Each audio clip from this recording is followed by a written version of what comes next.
What's up, guys? It's your hostie with the mostie, Jennifer Parrish, back with another episode of Sightless Voices, Unleashing Potential.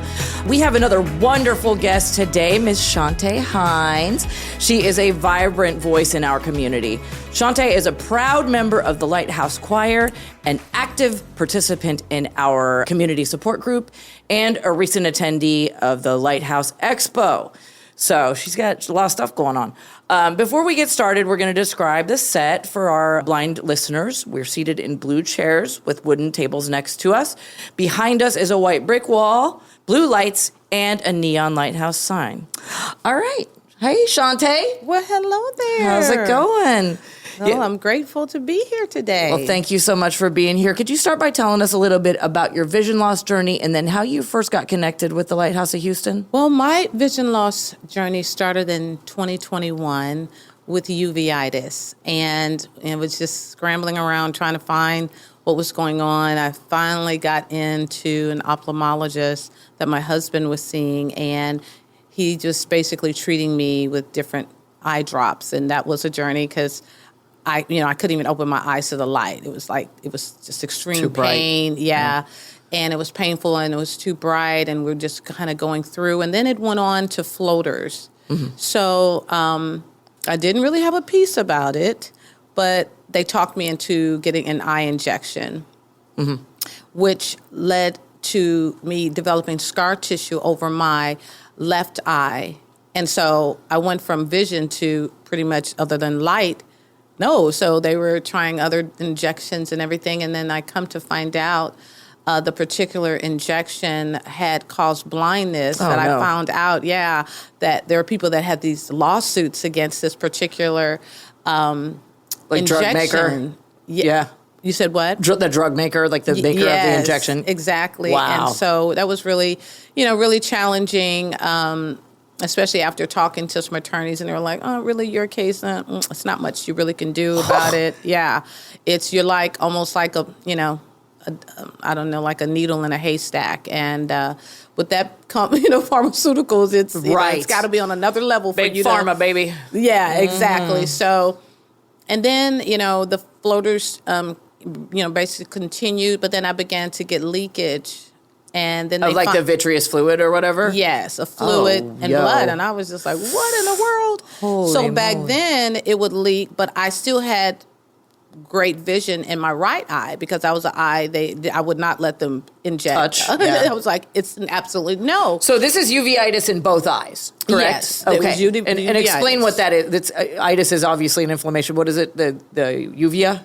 Yes, I mean, it's, it's basically, it's an inflammation and of the eye, but, there are different levels and severities of uveitis. Okay. So some people, uveitis, they get it just when they're under stress. And so there are different versions. So mine was just, I did not realize that I had uncontrollable high blood sugar. So mine was caused by diabetes. Got it. Okay. So when I got to the doctor and they're like, you're a type 1. I said, a type who? There's no way. No one's ever said, no, you're type 1, da-da-da-da. So they put me on insulin and changed my diet. In 3 months, I went from like a 12 point something to like a 6.0. A1C. My A1C. Got it. So they realized, you're type 2, you're not a 1. But told you. in the meantime, the blood and the fluid started to affect, because first it was just my left. Right. Then it started, then I had the eye injection, and it compromised, and then I started the leakage on my right eye, and basically, they were just telling me, well, we can't do anything about the left eye, we messed up, but we can try, to give you surgery on your right eye. And so, but basically they were just saying, but, you're not going to be able to drive. You're still not going to be able to do this. And I said, well, what's the purpose of the surgery? And so, at that time, my doctor didn't, with, just infection and other things, they just didn't recommend the surgery. So here I am. Of course. What's your vision like now? Well, basically, I do have vision, I have more outside, so I can still see colors, maybe not exactly, usually they're in family. So if it's an orange, reddish, so I can see colors and lights and, faces. I just can't see them clearly. Right. So in the right lighting, I'm just like I don't feel like I have a visual impairment, but when it's time to do certain things, that of course require that. And, just recently I had to give up my license. Oh, wow. I did. That was after driving so long. So yeah, that was kind of tough, but I was like, okay, it's going to be all right. You're in the right community to face those challenges, because there's many people, that have also had to deal with that. And I can't imagine, I've been blind all my life and never driven, so I can't imagine what it's like to have it and lose it. Right. You have to give it up. Yeah. Right. Exactly. So I have to remind myself, well, you need to be grateful, because I'm meeting so many people I've never driven and I'm almost 60. I'm like, what? It's totally okay to be pissed off, though. You're allowed. You're exactly. allowed. You know what I mean? Me. Feel the feelings, because it's okay. I mean, you're allowed to be mad, but then again, it's just now it's time to move forward. So besides driving, what were some of the emotional and practical challenges that you faced early on? Well, I still feel I am early on. Because in 2023, I was classified as legally blind. And so for me, it is still a journey for me, because, just battling with depression and just the everyday task. Yeah. My countertop is dark, it's just, thank God my floors are, so it's a lot of little things. Contrast easier, stuff. that when things are contrast, but of course, just not being able to be in the kitchen like I used to be, and enjoying cooking. And, that's a process of learning. But I don't know. I guess I feel sometimes I'm hard on myself, because it's like learning how to walk. When you get to this stage, you're learning basic things. So from sitting down at the table and not knocking over everything, because you're used to moving. Spilling your drink. I know, right? 100 miles an hour. I'm like, look, I needed to go cup, and so I could easily see that. Just sip it. So it's so it's the challenges are just every day. Okay, getting you need to be more organized, and when I already had organized challenges with sight, so right. Without it was just like it's so frustrating. So it's every it's learning to understand that you have to learn where you are, and it's okay, because you go from visual learner. And you have your hearing, you can write it down, so now you have to learn just hearing. Right. So I am definitely still in the early stages. Are you aware of the cooking and independent living classes that we have here at the Lighthouse of Houston? Yes, I have heard about, but I'm in such a learning mode. I'm trying to learn JAWS. Good. So I can get back on the computer. I'm trying to learn voiceover, and I'll have a few sessions, and that's a whole story there. Right. So my biggest focus is, getting myself where technology is an easy process to help me Baby steps too. During this journey. It's so vital. So I'm not able to get to, all the different classes, but I know it's a process for me. So when I can, I'll definitely be there. Absolutely. You're moving forward, and that's what you got to do. Like one thing at a time. Learn the technology, learn the independent living skills, learn all that kind of stuff. But you got to do it at your pace, because you don't want to get overwhelmed. Absolutely. At all. How did you begin to rebuild your confidence and independence? Well, I think for me, it was just imperative for me to get involved with the community. Yeah. And the ironic, because one of the first person I met was Ron Graham. Oh, yes. And he is just amazing. We live on the same side of town in the boonies, awesome. Love it. Humboldt, Kingwood area, but he was such an inspiration. And he really led me to the great Victoria. Yes. And it's so interesting, because she is really the person that I met here at the Lighthouse of Houston. Yes, our manager of education and training, Miss Victoria Hillard. Shout out. Yes, Yay. Absolutely. Okay, Yes. So how did Victoria help? Well, I think this was in 22, and I had that opportunity with my daughter to go to Cairo, Egypt. Oh, wow. And so I didn't have a cane. So, of course, my vision was better then. But right. And so I was waiting for TWC, and she said, darling, you're going to be waiting. Like, what you need to do is get one of your family members to get you here, and you can go ahead and purchase a cane. And she gave me a little, walkthrough on what you need to do, how to, walk back and forth. Don't worry about them. She just gave me a short, and off to Egypt I went. You went? I went. How did it go? That's cool. cool. It was the greatest trip of my life. And I've been to some great places, but... Yeah. Wow. I'm on the Nile River. It was incredible. Yeah. I am standing where they hid Jesus in the Bible. It was truly by far the greatest trip. And then my mother, she's been all over the world. She's like, that's on my bucket list. So it was 3 generations of us there. How cool is that? Yeah. So it was incredible. So did you use your cane a lot there? Did you get a lot of sighted guide? How did that go? Yes, I was very fortunate. It was the first trip I ever took without my husband. Yeah. And because my 19-year-old, she's 19 now, but she wasn't there. But she, she's all over the place. And then my mom, she stuck, she made sure. But I had a security person, and they were very, very possessive. I was just like, please don't leave me. Totally. And they actually walk with their guns. You can feel them on the side. I'm like, okay, I know I'm safe. And so I did have guides. So that's awesome. Yeah. You had a detail. I did. How'd you score that? That was just part, they always have security. Got it. Whenever they travel, I'm going to give a shout out to Twist for Girls. Mm-hmm. So it's an organization that, tries to invest in the lives of young girls and get them, future and college bound. And they always have a great trip. And that trip came, and it was always a dream of mine. And it was really like a $25,000 trip that we went on for $2,500 a piece. It was wow. $5,000 for my daughter and I. So that was just a trip of a lifetime, truly. Mm-hmm. What would you say to someone who is newly navigating vision loss? What advice would you give them? Well, the advice I would give them is what I feel helped me, and that's Christ, care, and community. So for me, Christ, my God, my Lord and Savior, Jesus Christ, is why I am where I am today. I believe in the power of prayer and God's word. Then care. Care comes because everybody has a different story. I'm meeting so many different people. There's so many different rare cases, and so I get to learn.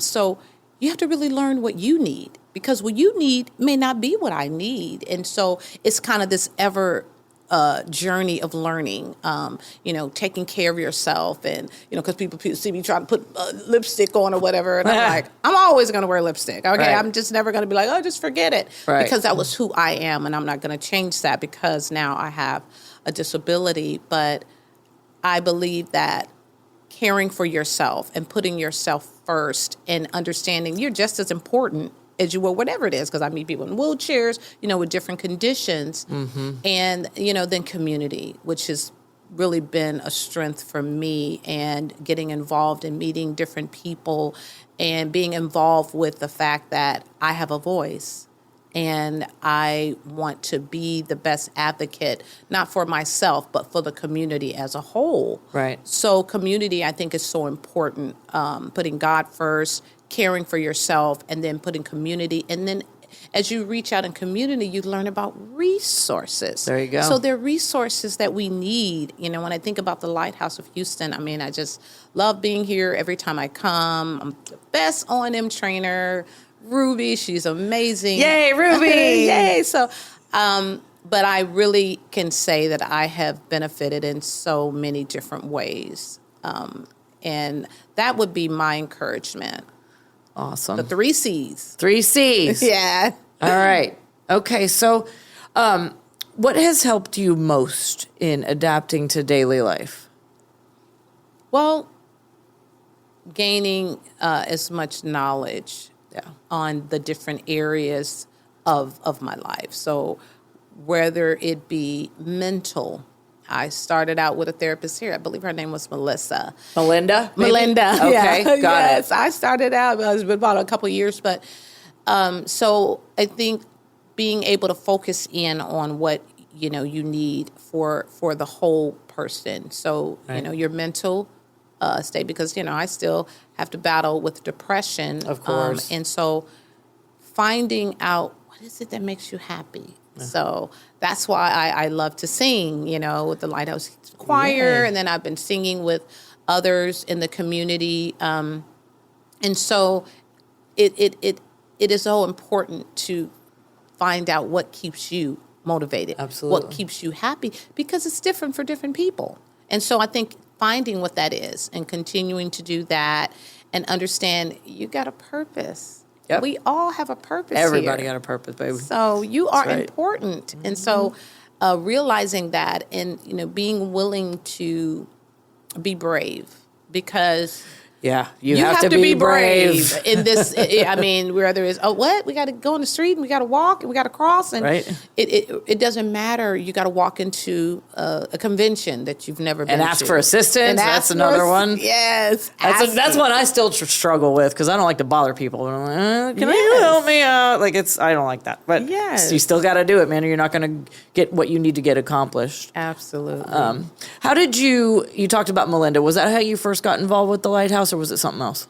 Yes, that was just one of the resources at that time. I found out, I was like, they have therapists here. And I found out that she worked with people that were visually impaired. So cool. So did someone direct you to the Lighthouse? Like, how did you hear about us? I was actually referred by the Lighthouse. I believe my counselor. I started hearing from different. I think Ron told me about the Lighthouse. So you guys, I was just a referral from both, because TWC, they have different people they send here. So I found out that way. Any other programs you've participated in?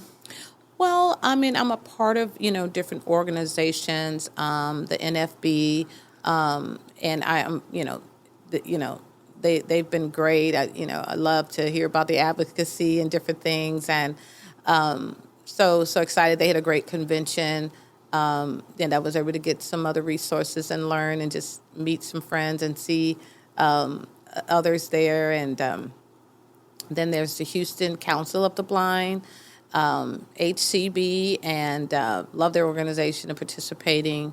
And so VIA, I believe, is another organization that I participate. So many now. Yes. So it's cool. Quite and now Dreams Elite Social, that's a new one on the block. And we're here now with our, Tell me a little bit about Dreams. I saw you guys at the Halloween thing, and I was like, you go, girls. Like, they were out there, just had a little table and was handing out candy and doing all kinds of stuff. So tell us about Dreams. Well, Dreams Elite Social, the director, my dear friend Danielle, and but we're just an organization that is there for, I feel, that has still the same vision, but we want to make an impact, not just locally, but maybe even globally, and it's just been great. We went to the White Cane Safety Day in Austin, and that was so much fun. They party out there. They party. I was like, man, they're partying there. I love to dance. So, right, they get down. Yeah, it was so much fun, and just the confidence that the mission is that, like, there's nothing that we can't do or accomplish. And so I've just really been, I believe by being a part of Dreams, I've been able to be more active because I'm able to get information. And so I've learned, about a lot of the resources here. So I just think it's a great organization to be a part of, realizing and coming together. I think the love, the support that Dreams gives to those that are in this community, I just think is so beautiful. My birthday was on October 11th, and I had the privilege of, I was asked to sing with 3 other of my friends at the White Cane Safety Day. So wait, so this was you and who and Diana, right? Diana Harada, yes. Yeah, and Michael Garrett, right? Michael Garrett and Jason Jones. Man, you guys killed it. I saw this on Facebook, and I was like, wow. Did you? Awesome. Yes. Yes. Like they just tore it up, man. These guys were so good together. Yes. So let's continue to talk about singing in the choir and all that kind of stuff. So how has the Lighthouse Choir impacted your confidence and sense of belonging? Well, it's made a great impact, being able to be around more people and kind of, getting to know different people and hearing their different stories. We had the opportunity to sing at the Astros game. Yes, we and did. That was really Crazy. It was really it was just incredible. It was, I mean, standing there. I mean, when we had to be in the dugout or whatever they want to call it, where you're waiting before you go out on the field, it was like an humbling experience. Yeah. It was very humbling. But then when we walked out and we began to sing, it just had a different feel to it. You could feel that you were singing somewhere massive. Yes, like the echo off the stands was like, oh my God. Absolutely. Like we all felt that. Like that was like, holy crap. Like this is real right now. Like this is really real. And and it's a lot of buildup too, like because they get you down in the tunnels and you're in kind of the bowels of the Minute Maid Park. I call it Minute Maid still. Sorry, Dyken. Anyway, I mean it's crazy. And and we got to meet Orbit, the little mascot, and I mean, but yeah, getting out there and actually singing, man, that was something. That was something. What role do you think music in general and creativity and stuff like that has played a role in your healing process? Oh, I believe it's a big healing, and like I said, for me, I love to sing. So everywhere I go, I'm singing. It's just who I am. Yeah. And so I think, for me, it's just been really crucial for me, even to sing. And it was on my birthday, and people were like, "That's what you want to do on your birthday?" I'm like, "This makes me happy. Are you kidding me?" I was so happy. So it's been wonderful. But for me, what is it for you? Maybe it's for you, it's writing. Yeah. Maybe for you, it's craft and creating things. So the important thing is to find out what makes you happy. Exactly. Because it may not be singing for you. Mm-hmm. That's right. You get stage fright? Not really. I always ask everybody because I still do. Oh, do you? Yes. I don't know. That's just one thing. Your mom was like, "You're not even nervous." And we're up on this stage. I mean, I feel a little nervous just right at the beginning. It goes away. Yeah. So, I want to be I like don't really you when I grow struggle with up. that. That's why I tell my girls, you guys have the natural. You don't really have stage fright. So you need to use that. Speakers, you awesome. get out there. Man, so. That's very, very cool. So let's talk about the Lighthouse Expo. So what was your experience like at this event? So just for those that don't know, this is a huge event. We have vendors, we have all kinds of stuff, and just every facet of supporting blind and low vision. So again, tell us about your experience. I mean, for me, it was just great. I mean, the assistance, because I'm still in the process of learning all this great stuff as far as my phone. I'm like, I need someone to help me register. It was at another meeting, and everybody was there and so supportive. And for me, it was really exciting. We had one of our tables with Dreams Elite Social, so I was kind of cheering everyone on. So there were people there that I knew, and then I was able to access, different resources. So I mean, I just had a great time. I just felt really at home. Like it was just so great. I mean, I love when I'm here because I know I'm going to learn something. So I just encourage, hey, you guys have another one. I mean, if you didn't make it, you need to definitely make the next one. Exactly. You're going to learn something. You're going to smile. You're going to meet something and learn something. So it's a wonderful thing. Yeah. Why is community connection so vital for people who are blind or visually impaired? Well, I believe that it's very important to recognize community because that to me is how you grow. And when you're facing your challenge, you feel like you're all alone. You just feel like nobody's going through what I'm going through. And I believe it's very important because then as you begin to become a part and come to events, and then you're able to meet people. You're able to find out, oh my gosh, this person has what I have. Or, maybe you have it, but this person is going through similar to what I'm going through. So you're able to develop relationships. You're able to get information. You're able to learn the resources and things that are out there for us. And I think that's so important. And it just makes you not feel so alone. Right. When I realized, I wasn't going to learn sitting around my sighted family, and I have to function with a cane, and I have to function with information that can help me, learning Braille, learning technology. I couldn't do that. So the only way I could do that is to get involved in community. So it's so vital. And I know some people, I went to this, and I said, well, go to the next one, so just keep going. You can always learn something. Absolutely. Yeah, and man, you sure did get involved in the community, girl. You got a whole lot of stuff going on, so that's really awesome. How do you see the Lighthouse of Houston creating a space for growth and happiness? Well, first, to continue what you're doing. There may be other ways to do more outreach or to keep informed, but I feel that you guys have definitely been an anchor for this community in regards to partnering, with other community events, and in some ways you guys do that as well.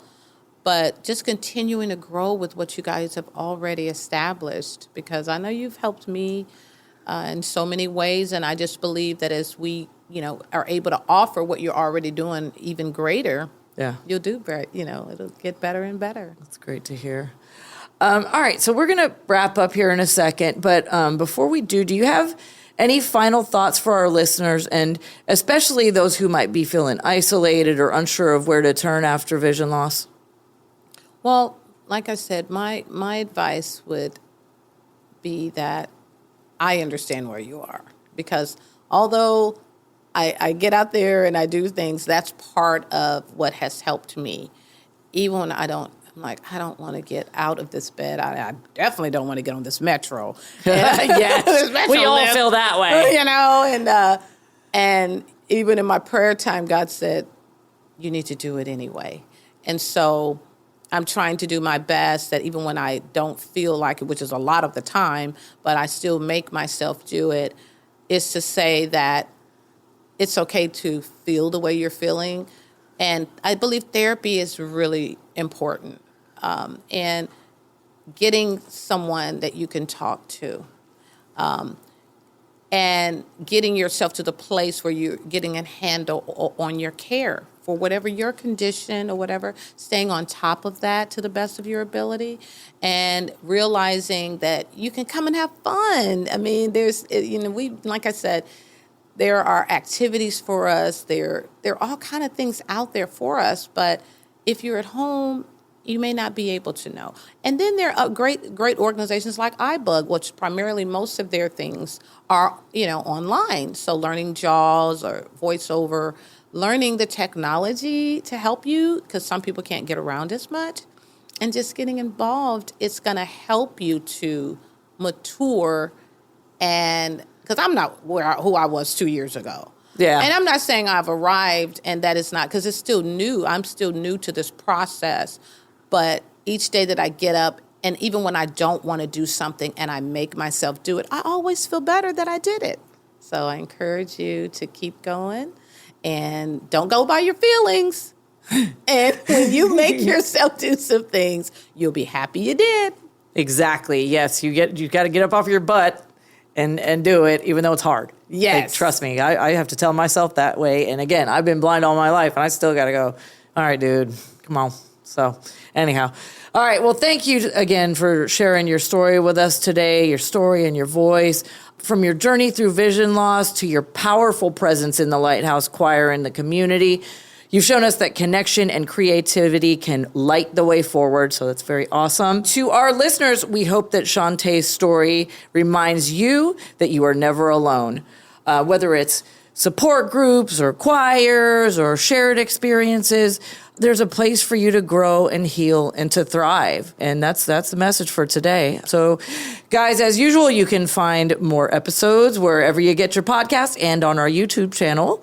Be sure to follow us on social media for updates and visit our website at houstonlighthouse.org to learn more about our mission and vision.